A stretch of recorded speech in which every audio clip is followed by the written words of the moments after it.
My dad always said arguing with him was a waste of breath. I thought he meant stubbornness. I didn't realize he meant danger. It took me 18 years to learn that in my family, silence wasn't weakness, it was survival. I grew up in a modest two-story house on the outskirts of Madison, Wisconsin. To anyone looking in from the outside, we were the portrait of a decent middle-class family. Dad, Michael, was a factory supervisor, always coming home with oil-stained boots and a lunch pail that rattled with spare screws. Mom, Janet, worked part-time at a daycare, her smile weary but genuine. And then there was me, Dylan, the only kid, the one who was supposed to make them proud. Our neighbors admired Dad. They'd see him mowing the lawn at 7 a.m. sharp, waving politely, the smell of gasoline and fresh grass drifting into the street. At neighborhood barbecues, he told booming stories about the old days, working double shifts, pulling the family out of poverty with his bare hands. He shook men's hands hard, clapped their shoulders like they were brothers in arms, and everyone laughed like he was the most dependable man alive. And in some ways, he was dependable. He fixed cars for neighbors when they couldn't afford a mechanic. He shoveled snow from elderly Mrs. Thompson's driveway before she even asked. He paid bills on time, made sure there was always food in the pantry, always lights on in the house. But dependability has layers. At home, dependability meant Dad's word was law. If he said dinner was at 6 o'clock sharp, you were seated at 5:59. If he said the thermostat stayed at 68, you didn't dare touch it. If he said your homework wasn't good enough, you rewrote it until your pencil snapped. Still, I convinced myself this was normal. Kids complained about their dads all the time. Mine just happened to be strict. Mom kept the peace. She fluttered around like a bird, smoothing ruffled feathers before they became storms. If Dad grumbled about the roast being too dry, she laughed and promised dessert would make up for it. If he scowled at my messy room, she distracted him with a story about work. She was the cushion between his edges and the rest of us, and it worked. At least, it looked like it did. When I was younger, there were even moments I treasured. Dad teaching me to ride my bike, jogging alongside me until my legs wobbled. Him patting my shoulder after a school recital, muttering, "Not bad, kid."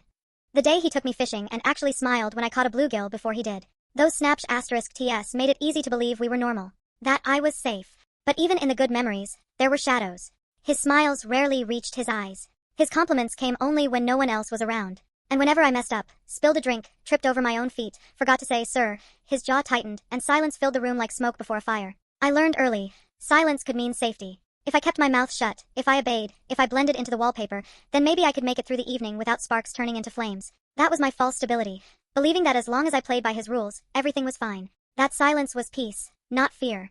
But deep down, cracks were already forming. I just didn't see them yet. Because in our house, pretending was part of survival. Pretending the man everyone admired was the same one who made me hold my breath at the dinner table. Pretending Mom's endless smiles weren't worn thin by secrets. Pretending that my father's silence wasn't a loaded *N, waiting for someone to argue back. And for a while, I managed. I laughed at his jokes. I kept my head down. I believed we were a normal family in a normal house with normal problems. But the first warning bell was already on its way. The first real crack showed itself when I was 14. Up until then, I'd been convinced that if I kept quiet, everything would stay smooth. Dad's rules might have been suffocating, but they were predictable, and predictability felt safe. But one evening, the rules shifted, and suddenly silence wasn't enough. It was late autumn. The kind of night where the Wisconsin air stung your cheeks and the wind rattled loose shingles on the roof. Mom had made chili, thick and steaming, and the three of us sat at the kitchen table. The smell of cumin and garlic should have made it cozy. Instead, I remember the sharp click of Dad's spoon hitting his bowl like a metronome counting down to something inevitable. I had just gotten my midterm grades. Nothing terrible, a couple of A's, some B's, and one C in algebra. Math had never been my strong suit, but I thought I was managing. Mom gave me her usual encouraging smile, saying, "You'll pull it up, Dylan, I know you will." But Dad's jaw clenched. "AC?" he repeated, his voice low but dangerous. "In this house, we don't settle for mediocrity." My stomach twisted. I tried to explain how I'd stayed after school for help, how the teacher said I was improving, but Dad wasn't interested in explanations. "Excuses." He cut me off, his spoon clattering against the table as he shoved his bowl aside. "You think the world cares about excuses? When I was your age, I didn't have tutors. I didn't need handouts. I worked harder. That's what men do." The word men hit me like a stone. I wanted to disappear, but something inside me, maybe teenage defiance, maybe just exhaustion, made me whisper, "I'm trying." The room went still. Dad's eyes narrowed, cold and sharp. "What did you say?" I froze. Mom's hand trembled as she reached for her water glass. "He just means he's doing his best, Michael." "Quiet," Dad snapped at her. Then his attention returned to me. "You don't try. You succeed. And if you can't, maybe you don't belong under my roof." It was the first time he'd said something like that outright. The words didn't sound like discipline. They sounded like a threat. My chest tightened, and my mind screamed at me to shut up. To let it go. To let silence save me. But some stubborn part of me pushed back again, just barely audible. "It's just one grade." The explosion was instant. Dad slammed his fist on the table, rattling bowls and making Mom gasp. "Don't talk back to me, boy. Don't you dare." His face was red, veins standing out along his neck. I shrank into my chair, wishing I could crawl under the floorboards. The house seemed to shrink around me, walls pressing in. My trying had unleashed a storm I wasn't prepared for. That night, I learned the unspoken rule had changed. Silence wasn't just about avoiding punishment anymore. Now, silence was about survival. Arguing, even whispering, even clarifying, was dangerous. My father wasn't simply strict, he was volatile. And arguing with him was like striking a match in a room full of gasoline. Mom didn't speak after he stormed out. She just sat there, staring at the table, her lips pressed into a thin line. When I finally whispered, "Mom?" she only shook her head, eyes wet but resolute. "Next time, Dylan," she murmured. "Just don't argue. It's not worth it." Her voice cracked on the last word, and I realized she wasn't just telling me how to handle my dad. She was confessing how she had survived him for years. By staying quiet. By swallowing every protest until it curdled inside. That was my first warning bell. My first glimpse that silence wasn't peace, it was surrender. And every time I thought about speaking up, I remembered Dad's fist slamming the table, the sound echoing through my chest like a G*NSH*T. But I also felt something else. Something dangerous. A spark of resentment that maybe, just maybe, one day I wouldn't be able to stay quiet anymore. After that night, something in our house shifted permanently. The air felt heavier, conversations shorter, silence sharper. My dad didn't need to yell every evening. His presence alone did the work. A glance across the table was enough to warn me off. A sharp inhale from him would send me retreating to my room. I started to measure my life in triggers. How many minutes until he came home from work, how quickly I could eat dinner without making noise, how many times I could avoid eye contact before he accused me of being disrespectful. I thought I'd already learned to keep quiet, but now I was training myself to disappear entirely. School should have been a refuge, but even there, his shadow followed me. He checked my grades weekly, demanding detailed explanations for anything less than an A. When I joined the debate club, he scoffed. "You, debate. Don't waste your breath. You'd crumble in a real argument." The irony was bitter. At home, silence was survival, T-school. Speaking up was supposed to be strength.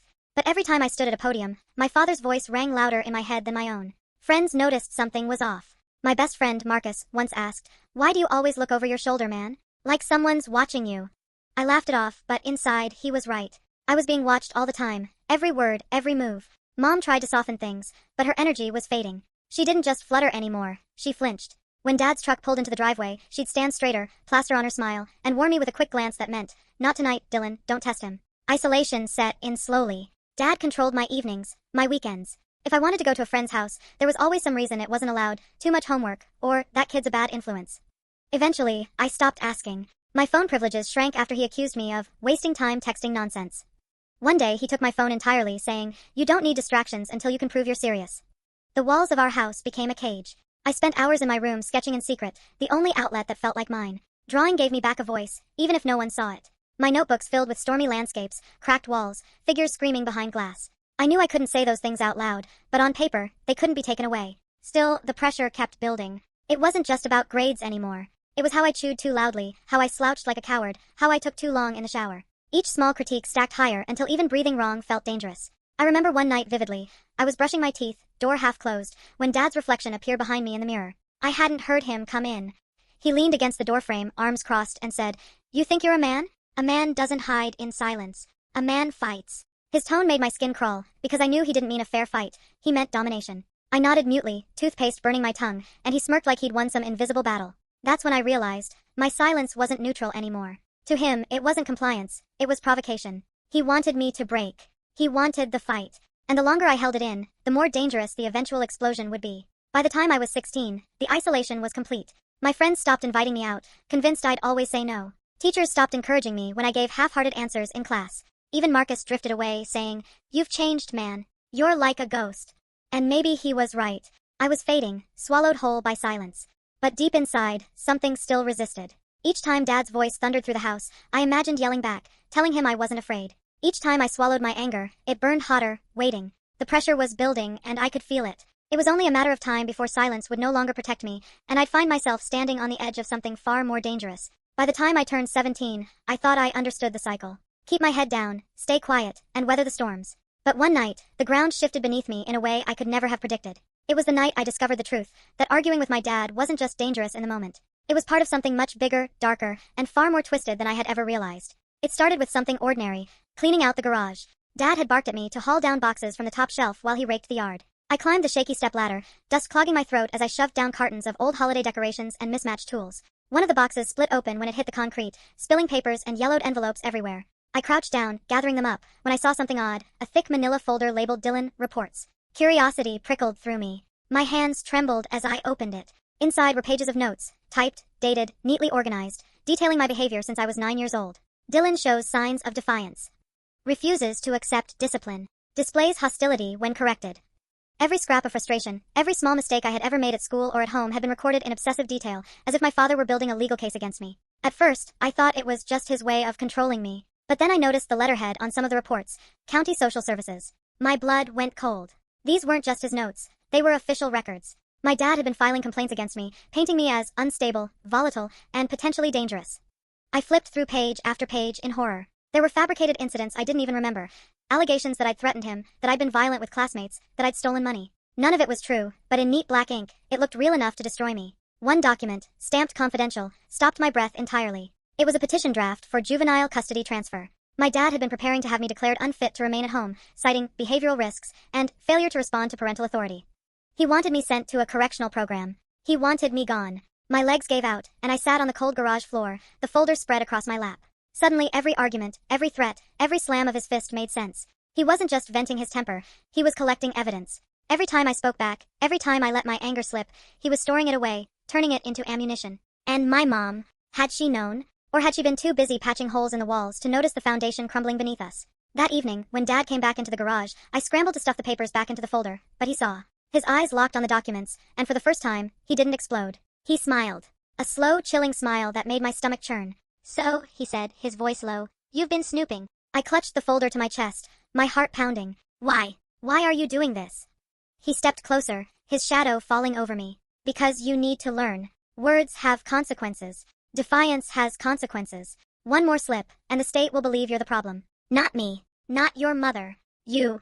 The weight of his plan hit me like a punch. He wasn't just dangerous in the heat of the moment. He was methodical. Calculating. He had spent years building a version of me that didn't exist, a monster he could hand over to the authorities when it suited him. That was the revelation that shattered the last illusion. My silence hadn't been keeping me safe. It had been feeding his narrative. Every time I swallowed my words, he painted me as brooding and unstable. Every time I let my anger smolder in private, he wrote it down as proof of my volatility. He was twisting my silence into a wee *p*n against me. That night, I didn't sleep. I lay awake, staring at the ceiling, the folder hidden under my mattress. The truth replayed in my mind like a drumbeat. I wasn't just trapped in a house with an abusive father. I was trapped in a story he had written for me, one where I was doomed to be the villain. For the first time, I realized I couldn't just stay quiet. Staying quiet would destroy me. But speaking up, that could destroy everything else. It was the moment I stopped being afraid of arguments and started being afraid of what my silence was turning me into. And with that realization came a new burning question. How do you fight back against someone who has already decided what you are? The night I found the folder was the night something inside me shifted permanently. I had spent years believing silence was protection, but now I knew silence was his strategy. He was twisting my every quiet moment into evidence, shaping me into the monster he wanted others to see. If I stayed passive, I would lose everything. My future, my name, my freedom. That realization burned like fire in my chest. And with it came something new, a plan. I couldn't take him head on. That much was obvious. My father was stronger, older, more respected, and he already had a paper trail ready to bury me. But he wasn't invincible. He had weaknesses, the same way every bully does. And for the first time in my life, I wasn't just going to survive, I was going to fight back. The first step was evidence. Real evidence. If Dad wanted to build a story about me, then I needed my own story, one rooted in truth. So I started watching him closely, quietly recording what I could. I used the old voice memo function on a borrowed phone from Marcus, hiding it inside my backpack during dinners. I captured his rants, his threats, his way of twisting my words until they sounded like confessions. I also started digging deeper into those files I had hidden. With trembling hands, I photographed each page late at night with my borrowed phone, saving them in an encrypted folder Marcus had shown me how to make. The more I read, the clearer the pattern became. Every single time I tried to defend myself, Dad had turned it into proof that I was unstable. It was chilling, but also liberating. Because it meant I wasn't crazy. It meant the trap was real. And now I had proof. Mom became part of the plan, though not at first. At first, she resisted. "Dylan, don't provoke him. If he finds out." Her voice cracked, and I could see the fear etched into her face. But when I showed her the documents, the ones about shipping me off to a correctional program, her expression changed. For the first time, she looked less like a frightened bird and more like someone who had been cornered for too long. She whispered, "He can't do this to you. He won't." That was the night she agreed to help me. Together, we built small acts of resistance. Mom started leaving her phone on the counter while Dad ranted, the microphone on. I began keeping a hidden journal, writing down every outburst with exact times and dates. And Marcus, loyal despite the distance my silence had created, offered to store copies of everything on his computer. "If he destroys your stuff, I've got backups," he said firmly. Every act of recording felt like breathing for the first time in years. But it was dangerous, too. Twice, I nearly got caught. Once, when Dad grabbed my backpack to check my homework, I nearly fainted with fear that he'd hear the muffled playback of his own voice echoing from inside. Another time, he stormed into my room just as I was photographing a page from the folder. I shoved the phone under my pillow and pretended to be asleep, my heart hammering as he stood over me for what felt like an eternity. The closer I got to gathering everything, the more volatile he became. Maybe he sensed something had changed. His threats grew sharper, his punishments harsher. "One of these days, Dylan, you'll push me too far," he snarled once after slamming me against the kitchen wall. I bit my tongue until it bled, refusing to give him the satisfaction of a response. But in my silence, I was no longer surrendering. I was preparing. The breaking point came when he announced one evening, almost casually, that he'd set up a meeting with a juvenile officer to discuss my future. Mom's face went pale, but she said nothing. I felt ice in my veins. That was it. The moment he would try to hand me over, the moment his fabricated story would become official. I couldn't let that happen. So I struck back. I gathered every recording, every photo, every piece of evidence. With Marcus's help, I organized it into a digital folder labeled Truth. Mom, hands shaking, added her own notes, years of patterns, her testimony about his outbursts. Together, we prepared for the meeting he thought would destroy me. He wanted me silent. Instead, I was going to speak louder than I ever had in my life. The day of the meeting, I walked into that office not as a scared kid, but as someone holding the weight of truth in my hands. For once, I wasn't going to argue with him in the shadows of our kitchen. I was going to let the world hear what I had been forced to endure. And deep down, I knew, this was only the beginning. The meeting my father arranged was supposed to be the final nail in my coffin. He walked into that juvenile officer's office like a man confident of victory, shirt pressed, voice firm, demeanor calm. To anyone else, he was the picture of a concerned parent trying to set his troubled son straight. But I wasn't the same boy he expected to crush. As the officer, Ms. Reynolds, asked my father to explain his concerns, he smoothly recited the same lies I'd read in those files. Dylan has violent tendencies. He refuses to respect authority. He threatens me and his mother. Every sentence was polished, rehearsed. Mom sat rigid in her chair, hands gripping her purse, eyes fixed on the floor. When Ms. Reynolds finally turned to me, I felt my chest tighten. This was it. The moment everything balanced on a blade's edge. I swallowed hard, then pulled out the flash drive Marcus had helped me prepare. "Before you decide anything," I said, my voice shaking but louder than it had ever been in front of my dad, "you need to hear the truth." I slid the drive across the desk. Ms. Reynolds hesitated, then plugged it into her computer. The first audio clip crackled to life. My father's voice, booming through the speakers, filled with venom. "You don't try. You succeed. And if you can't, maybe you don't belong under my roof." Then another. "Don't talk back to me, boy. Don't you dare." Clip after clip played, each one capturing his rage, his threats, his twisted manipulation. Ms. Reynolds' expression shifted from professional neutrality to wide-eyed disbelief. She glanced at my dad, who sat frozen, the mask slipping from his face as his own voice betrayed him. I wasn't done. I pulled out printed photographs of the reports, pages full of lies. "These are fabricated," I explained, sliding them across the desk. "None of it happened. I've got teachers, classmates, even Marcus ready to testify. He's been building a case against me for years, but it's fiction. And my mom," I turned toward her, "she can tell you what he's really like." For the first time, Mom lifted her eyes. Her voice shook, but she spoke.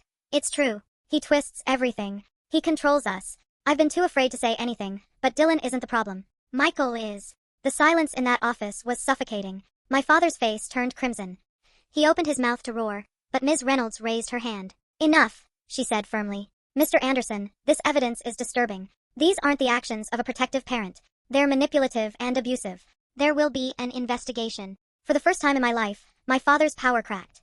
He stood up, fists trembling, and snapped. "You'll regret this, boy. Both of you." Security was called before it escalated further. He was escorted out of the building, still spitting threats, but I felt something I hadn't felt in years. Relief. The fight wasn't over, not by a long sh*t. I knew there would be fallout. He'd come home angrier, more dangerous. But something had changed irreversibly. The silence had been broken, and now his voice wasn't the only one being heard. Walking out of that office, Mom's hand found mine. She whispered, "I should have fought sooner." "I'm sorry." I shook my head. "We're fighting now. That's what matters." For the first time in years, I allowed myself to believe we might actually make it out. But I also knew my father wasn't finished. The real showdown was only beginning. In the weeks after the meeting, everything I had feared, and everything I had hoped for, unfolded at once. My father's grip on the household shattered, but so did the illusion of normalcy we had clung to for so long. Social services launched a formal investigation. Neighbors, once full of admiration for my dad, were questioned. Teachers provided statements about my quietness, my withdrawal, how I never seemed to be the disruptive boy he described. Even Marcus came forward with his testimony and the digital backups he'd kept safe.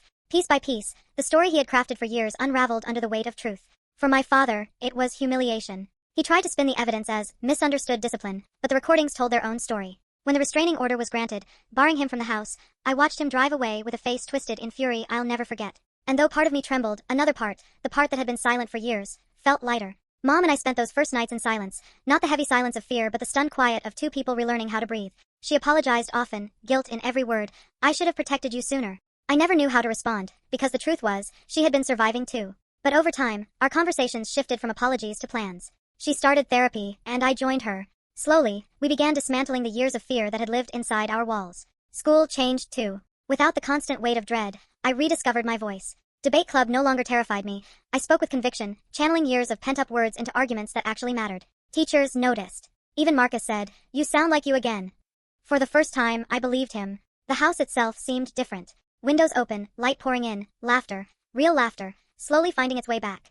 I filled my walls with sketches, not of storms or cages, but of horizons and faces that smiled. Art no longer felt like a hidden rebellion. It felt like a future. There are still scars. Nights when I wake up expecting to hear his footsteps in the hall. Days when I flinch at raised voices. Healing isn't clean, but it's happening. The biggest lesson I carry is this: silence is not safety. Silence is surrender. My father thought he could twist my quiet into proof of weakness, but in the end, it was my voice, shaking, hesitant, but real, that saved me. I once believed arguing with my dad was dangerous. The truth: staying silent was far worse. And now, I don't stay silent anymore.